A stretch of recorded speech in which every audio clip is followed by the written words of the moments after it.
دینداروں، سب سے پیشتر ہمارے آقا نامدار امام زمان مالک دو جہان نور خداوند برحق نور مولانا شاہ کریم آل حسینی حاضر امام کے مبارک نام پر صلوات پڑھیے۔ اللہم صلی علی محمد و آل محمد۔ دینداروں، مولانا حاضر امام کا آج یوم امامت ہے۔ یوم امامت علامتی طور پر سمبولیکلی ہمیں یہ پیغام دیتا ہے کہ اللہ تبارک و تعالیٰ نے زمین پر بسنے والے انسانوں کو کبھی بھی اپنی ہدایت سے خالی نہیں چھوڑا ہے۔ خداوند تعالیٰ نے بنی نوع انسان کی ہدایت کے لیے انبیاء اور ائمہ علیہم السلام کو مبعوث فرمایا۔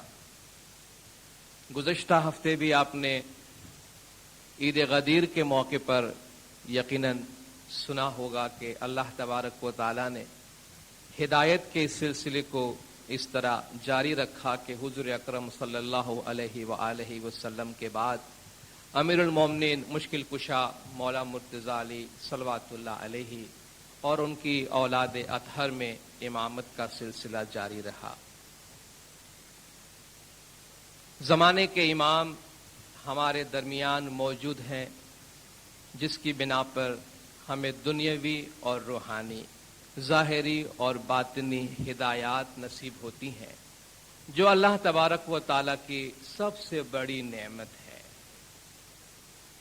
آج اس امامت دن کے موقع پر اس سے اچھی بات اور کیا ہو سکتی ہے کہ ہم ہدایت کی باتیں کریں، نہ صرف ہدایت کی باتیں کریں بلکہ خود ہدایت آپ جماعتوں کے سامنے پیش کریں، اور وہ ہدایات جو امام زمان کی طرف سے تازہ ترین ہو، جو مولا کی جانب سے تازہ ترین ہدایات صادر ہوتی ہیں، جس میں زمانے کے امام کے وہ ویژن جو حال کے حالات کے مطابق اور مستقبل کے بارے میں ہیں، ان کا ہمیں پتہ چلتا ہے۔ اگر وہی باتیں آج کی جائیں تو اس سے بہتر بات اور کوئی نہیں ہو سکتی ہے۔ مولانا حاضر امام شاہ کریم آل حسینی صلوات اللہ علیہ مولا نے حال ہی میں اپریل مہینے کی 21 سے لے کے 22 سے لے کے 25 تک مشرقی افریقہ کا دورہ فرمایا تھا، جس میں مولا نے یوگانڈا اور کینیا کا دورہ کیا۔ یوگانڈا کی جماعت میں فرمان کے آغاز میں امام نے فرمایا کہ تاریخی طور پر ہسٹوریکلی صدیوں سے جماعت نے ڈائریکشن اور گائیڈنس کے لیے ہمیشہ زمانے کے امام کی طرف رخ کیا ہے، اور آپ اپنے زمانے کے امام کو حاضر امام کہہ کے پکارتے ہیں۔ مولا نے فرمایا جس کا مطلب ہے امام آف دا ٹائم، وقت کا امام۔ تو زمانے کے امام سے ہم ہدایات لیتے رہے ہیں۔ تو حال ہی میں مولانا حاضر امام نے اپنے مشرقی افریقہ کے دورے میں کینیا میں 24 اپریل کو جو فرمان مبارک فرمایا، اس کا کچھ خلاصہ آپ کے سامنے آج پیش کیا جائے گا۔ انشاءاللہ یوگانڈا میں جو مولا نے کمپالا میں فرمان فرمایا ہے، وہ بھی بہت جلد آپ جماعتوں تک ان کا خلاصہ پیش کیا جائے گا۔ سب سے پہلے مولانا حاضر امام نے، یہ نیروبی کا فرمان کا خلاصہ ہے، مولانا حاضر امام نے جماعت میں حاضر اپنے تمام روحانی بچوں کو، ان کے خاندانوں کو اور ان کی جماعتوں کو، جہاں کہیں بھی وہ ہوں، مولا نے اپنی پرجوش نہایت ہی شفقت بھری اور اپنی بہترین پیار بھری دعا و برکات فرمایا خانہ بادان۔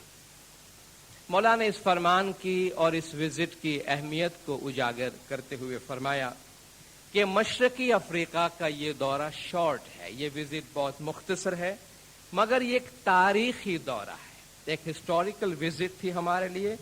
مولا نے فرمایا اس دورے کے پیش نظر، اس دورے کی امپورٹنس کے پیش نظر جو فرمان ہم فرمائیں گے وہ بہت امپورٹنٹ ہے، وہ بہت اہم ہے، اور ہم چاہتے ہیں کہ آپ اس پہ اچھی طرح غور کریں، تھنک کیئرفلی، مولا نے فرمایا، اور جو پیغام آج ہم آپ کو دے رہے ہیں اس کی میننگ کو سمجھنے کی کوشش کریں۔ Think carefully on the meaning of the message that I will give you today.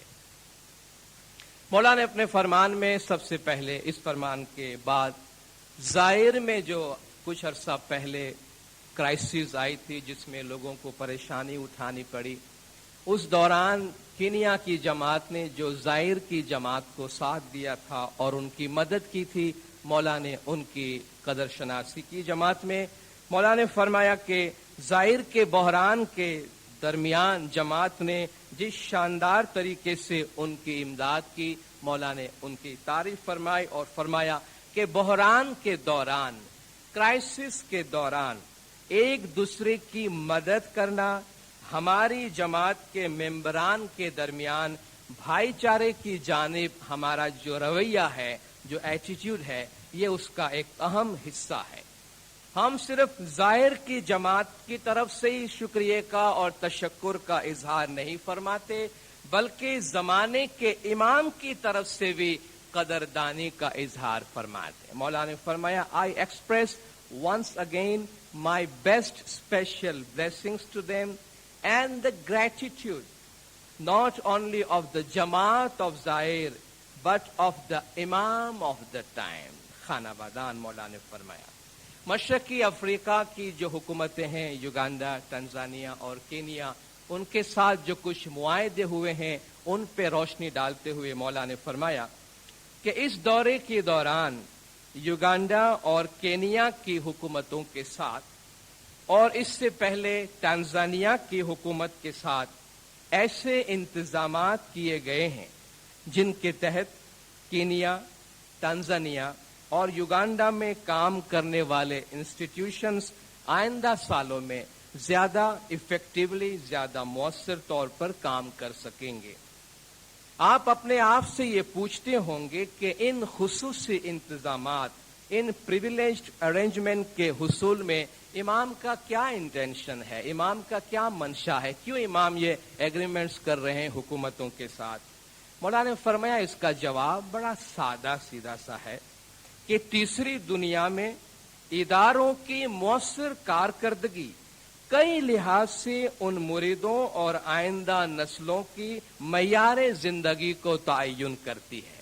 یعنی انسٹیٹیوشنز کتنی ایفیکٹیولی کام کر سکتی ہے اس پہ ڈیپینڈ کرے گا کہ تیسری دنیا میں ہماری جماعت کی آئندہ معیار زندگی کیسی ہوگی. اگر اچھی تعلیم، اچھی حفظان صحت اور اقتصادی مدد تک ان کو ایکسس حاصل ہے، ان کی رسائی ہو جاتی ہے، تو پھر ان کا مستقبل انشاءاللہ کہیں بہتر ہوگا بنسبت اس کے کہ ان کے پاس یہ ادارے موجود نہ ہوتے. 50، 60، 70 اور 80 کے جو ڈیکیڈز ہیں ان میں یہ قومی لحاظ سے نیشنلی یہ بات امپورٹنٹ تھی.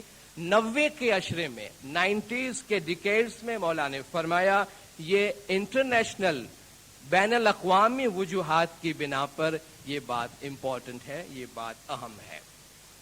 آنے والے سال، آنے والے حالات کیسے ہوں گے؟ مولانا حاضر امام نے مزید فرمایا کہ آج کی دنیا 60، 70 اور 80 کے ڈیکیڈز کی نسبت مختلف ہے، کافی چینج ہو گئی ہے.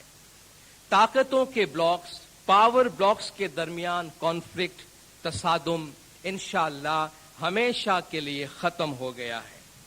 انسانی ذہن پر بے دلیل عقائد کا نفوذ ہمیشہ کے لیے ختم ہو گیا. Imposition of dogmas on human mind. مولا نے فرمایا انسان کے ذہن پہ جو ڈوگماز امپوز کیے جا رہے، ڈوگماز کہتے ہیں ایسے سیٹ آف بلیف، ایسی باتیں، ایسے قوانین جو کسی اتھارٹی کی طرف سے آئے، ایسے عقائد کہ جن کو بلا چو چرا کوشچن کیے بغیر قبول کر لینا چاہیے. مولا نے فرمایا وہ جو ہیومن مائنڈ کے اوپر ڈوگماز امپوز کیے جا رہے تھے، امام نے فرمایا اس کا نفاذ ہمیشہ کے لیے ختم ہو گیا ہے. عقل و دانش کا کردار، انٹلیکٹ کا کردار جو ہمارے طریقے کی بنیادی اصولوں میں سے ایک ہے، انشاءاللہ معاشرے میں اور زیادہ اہم اور زیادہ نمایاں اور زیادہ طاقتور ہو جائے گا. انشاءاللہ ترقی پذیر دنیا میں